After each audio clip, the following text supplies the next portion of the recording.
বাংলাদেশের দিন কিন্তু পুরো শেষ হয়ে গেছে। বাংলাদেশের দিন পুরো শেষ। ব্যবসা বাণিজ্য বলুন, বাংলাদেশের অর্থনৈতিক উন্নয়ন বলুন, বা বাংলাদেশের রাজনৈতিক বিষয়েই বলুন, পুরো সব বিষয়ে বাংলাদেশের দিন পুরো শেষ। এবং বাংলাদেশের জনগণ, বাংলাদেশের যে পাবলিক আছে, তাদের দিনও কিন্তু শেষ হতে চলেছে। আগে তো ব্যবসা বাণিজ্যের দিক থেকে বাংলাদেশ পুরোটা মার খেয়ে গেছে ভারতের কাছে। দ্বিতীয়ত বাংলাদেশের সেনা পাওয়ার পুরোটা কিন্তু এখন তলানিতে ঠেকেছে। কেন বলছে এই কথা? দেখুন, বাংলাদেশে যে সেন্ট মার্টিনের জন্য হাসিনা সরকারের পতন হয়েছিল, সেই সেন্ট মার্টিন দ্বীপ আজকে কিন্তু ভারতের হাতে চলে গেছে। আর এটা বর্তমান যে ইউনিট সরকার আছে, সেই ইউনিট সরকার কিন্তু বাংলাদেশকে এটা ছেড়ে দিয়েছে। ঠিক আছে, আমেরিকাকে কিন্তু পুরো দ্বীপটা হ্যান্ড ওভার করে দিয়েছে। এখন কিন্তু ওই দ্বীপের দায়িত্ব পুরোটা কিন্তু আমেরিকার হাতে। আমেরিকা ওই দ্বীপটা এই কারণেই এতদিন ধরে নেওয়ার চেষ্টা করছে, যাতে এই যে এশিয়া দেশ, এই এশিয়া দেশের উপর ওই দ্বীপ থেকে নজরদারি করতে পারে। এবং এশিয়ার মানে ওই দ্বীপটার আশেপাশে যত এশিয়ার যে দেশগুলো আছে, সেই দেশে কোথায় কি হচ্ছে সেই খবরগুলো নিতে পারে এবং সেগুলো প্রতিরোধ করতে পারে। তার জন্য আমেরিকা কিন্তু খুব চালাক, জানেন তো। প্রত্যেক দেশের মধ্যে সে তার নিজের সৈন্য ঘাঁটি কিন্তু তৈরি করে রাখতে চায়। কিন্তু এটা বাংলাদেশের মধ্যে করা সম্ভব হচ্ছিল না আমেরিকার, কারণ যেহেতু সরকার হাসিনা সরকার ছিল, তাই হাসিনা সরকার কিন্তু পুরোটাই বলে দিয়েছিল যে আমার দেশের মধ্যে অন্য কোনো দেশের সেনা ঘাঁটি হবে না। কিন্তু সেই জিনিসটা পাচ্ছিল না বলে লাস্টে এই হাসিনা সরকারকে কিন্তু আমেরিকান সরকাররা পতন করিয়েছে। সরকার কিন্তু ভেঙে টুকরো টুকরো করে দিয়েছে। আজকে হাসিনা সরকার ভারতবর্ষে অবস্থান, ঠিক আছে, সে ভারতবর্ষে আজকে রয়েছে আত্মগোপন করে, তাই তো।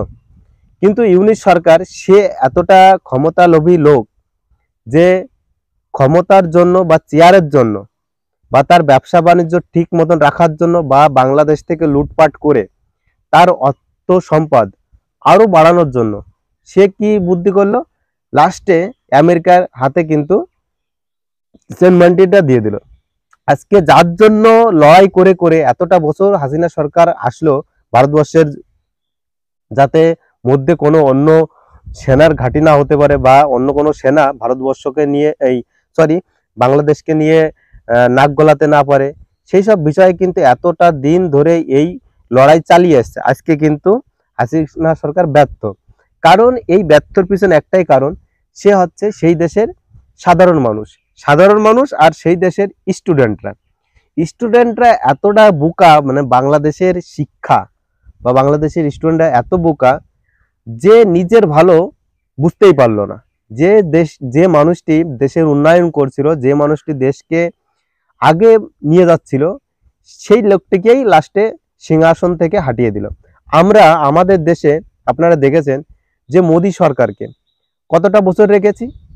আজ প্রায় মোদী সরকারে যে 3বার প্রধানমন্ত্রী হয়ে গেল অলরেডি, তা 15টা বছর, ঠিক তো। তা 15টা বছর কেন রেখেছি আমরা কেন রেখেছি?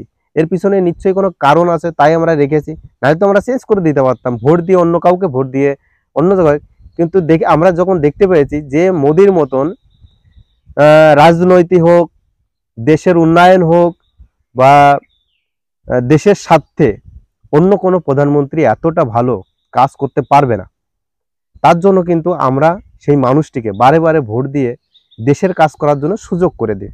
কিন্তু বাংলাদেশের জনসাধারণ এতটা বোকা, মানে কি বলবো। এখন যে লোক এসছে, সেই লোকের জন্য, যে ইউনিট সরকার এখন এসছে, সেই লোকের জন্য না ভালোভাবে সেই জায়গার লোক দুটো ভালো খেতে পাচ্ছে, না রাস্তাঘাটে ভালোভাবে যাওয়া আসা করতে।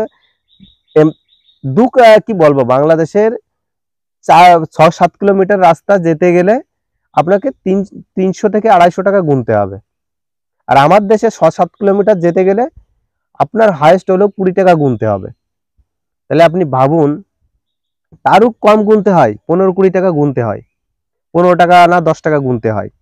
তাহলে আপনি ভাবুন যে সেই সরকার কেমন অপদার্থতার সঙ্গে দেশ চালাচ্ছে। তো এটাই বুঝতে হবে যে মানুষ, সাধারণ মানুষকে বুঝতে হবে যে কে আমার দেশের যোগ্য। এখন তুমি সেই সময় পতন করেছো, পতন ঘটিয়েছো হাসিনা সরকারের, এখন তুমি তাকে ডাকলে আসবে? কি কায়দায় আসবে? তুমি তাকে আনার জন্য তার যে প্রক্রিয়া বা তার যে বাংলাদেশের মধ্যে যে তার তার বিরোধী যে সংগঠনগুলো আছে তাদের প্রতিরোধ আগে করতে হবে, তারপরে হাসিনা সরকার আসবে। কারণ তার জীবনের একটা দাম আছে, তার জীবনের একটা দাম আছে। যদি বাইচান্স তার কিছু হয়ে যায় তার দায়ভার কে নেবে? তো অতএব সেই দেশের প্রশাসন বা সেই দেশের যে আম পাবলিক আছে তাদেরকে এটা ক্লিয়ার ভাবে পরিষ্কার করতে হবে, পরিষ্কার করে তারপরে তাকে নিয়ে যেতে হবে, তাহলে যেতে পারবে না। কারণ আপনারা জানেন সুদখোর মানুষ কখনো ভালো হতে পারে না। ঠিক আছে, একজনের কাছ থেকে রক্ত চুষে টাকা খাওয়া, ঠিক আছে, তো সেই লোক হচ্ছে ইউনূস সরকার। সে সুদ লাগায়, সুদি টাকা খাটাই বেড়ায়, তাহলে তার দিমাগ কিন্তু আলাদা। সে যত যাই করুক নিজের স্বার্থ রেখেই কাজ করবে। কিন্তু হাসিনা কিন্তু সেই রকম ছিল না, নিজের স্বার্থটা আগে দেখেনি। সে আগে দেখেছে কিভাবে আমার দেশকে আগে বাড়ানো যায়।